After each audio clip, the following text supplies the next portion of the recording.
Vineyard Safari. Why are you here at Rainbow Canyon today? To shoot low-level aviation, military aviation. One of the few places in North America where you can actually watch our military fly at very low level and high speed through amazing scenery and terrain. Stop. Yep, there he is, above the canyon.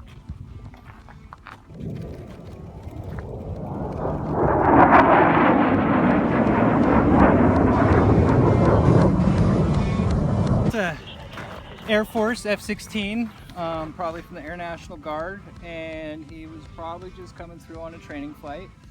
We would have hoped that he would have gotten a little bit lower than that, but any pass that we can get is a good one. Okay. So I'm very, very happy.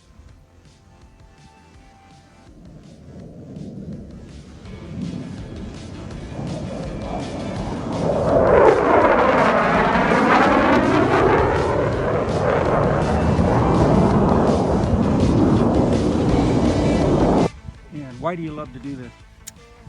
I love to do this because I love aviation. I've been an aviation or military aviation fan since I was 5 years old. I wanted to be a fighter pilot but couldn't. So this is one of the ways that I can feel connected with my passion. So I enjoy coming out here and taking photos of our men and women, you know, in service, and presenting them with those images as a thanks for their dedication and excellence in providing service to our country.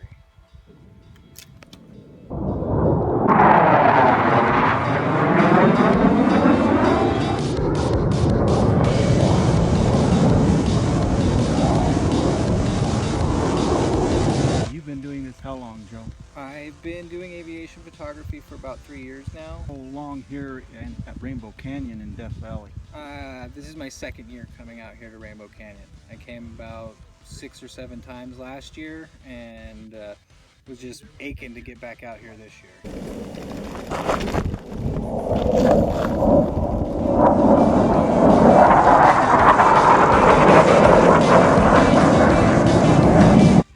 How large is the community of people who do what you do? The community that I am part of is hundreds of people strong. There are aviation photographers from all over the country. We have groups on Facebook that we get together on and post our images and share tips.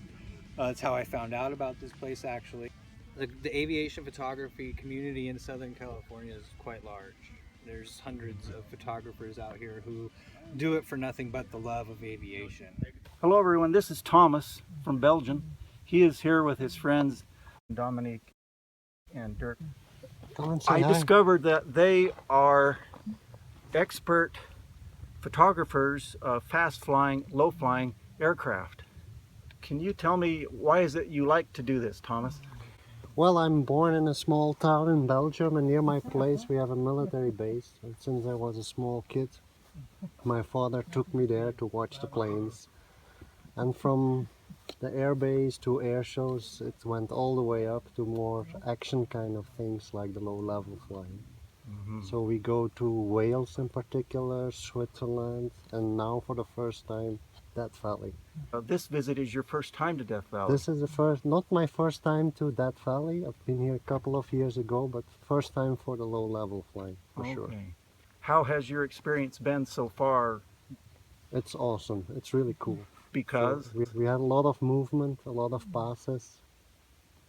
The light is really nice. The background is awesome. So. Have you had a favorite moment? Really the first pass, of course, because we didn't know what to expect and what it would look like. The air forces or the countries that you have observed are? Mainly Switzerland, where they have a kind of a show. It's not really a show, but it's a shooting demonstration every second week of October. So it's in the Alps on 2,200 meters. And then in Wales you have, of course, the UK Air Force, but also some other air forces can go through there once in a while. You have the Americans, of course, who are based in Lakenheath.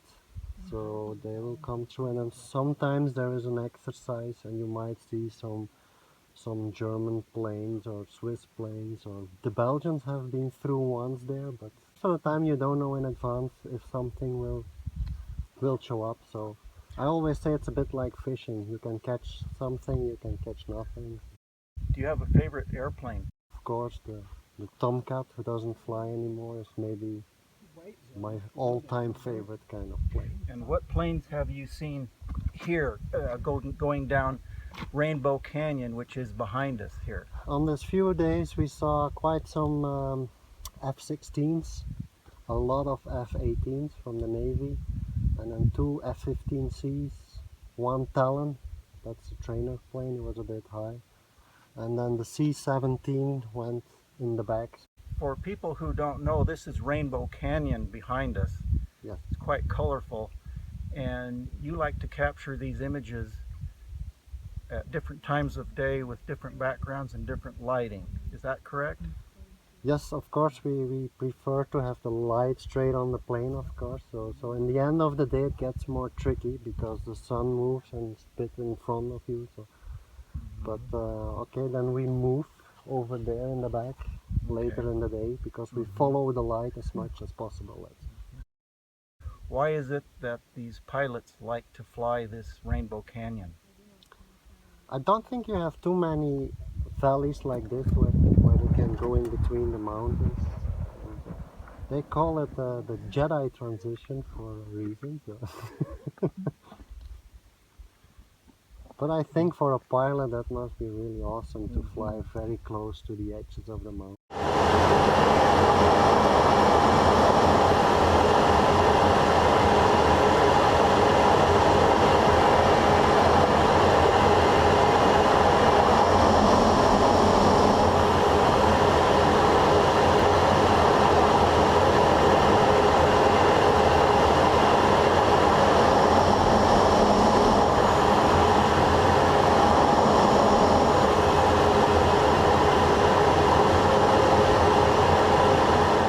Pilots have their maps on their laps, Yes. and insignias on their helmets. Yeah. It's quite amazing. Because we are higher than the plane, so you have the topside view, let's say, so you can really actually look inside a plane, which is not the case if you have to look up in the sky. How many UFOs have you photographed here in Rainbow Canyon? UFOs? Oh, none yet. Have you been to Area 51? I know of the existence of Area 51, but I've never been. Thomas, how many people are there in the international community who spend serious amounts of time doing low-level flight photography like you and Dominiek and Dirk are doing today? But I think it got more and more popular because of the internet. Let's say 10 years ago, nobody hardly knew about Rainbow Canyon or the loop in the UK. And once some pictures come up on the internet, everyone wants to witness it themselves. Okay. What about government censorship or permission to publish some of these images? Because these images are very detailed. Are you ever directed by some government official to stop this activity? These are public accessible places, so I'm not sure they can really ban you, or they can go and fly somewhere else for sure. Yeah. And also the same in Wales, so it's a all hiking area actually. So where we go, we don't force into any restricted areas over there. Have you tried your luck at any other locations in Death Valley, or is Rainbow Canyon your only spot? For low-level photography, you mean? Yeah, this is the only spot, yeah. Because this is actually their main entrance point when they start to do their low-level training. If you and all of your acquaintances in Europe decided to come at the same time, how many of you would there be here? Oh, that's a good question. I don't know. 20, 25?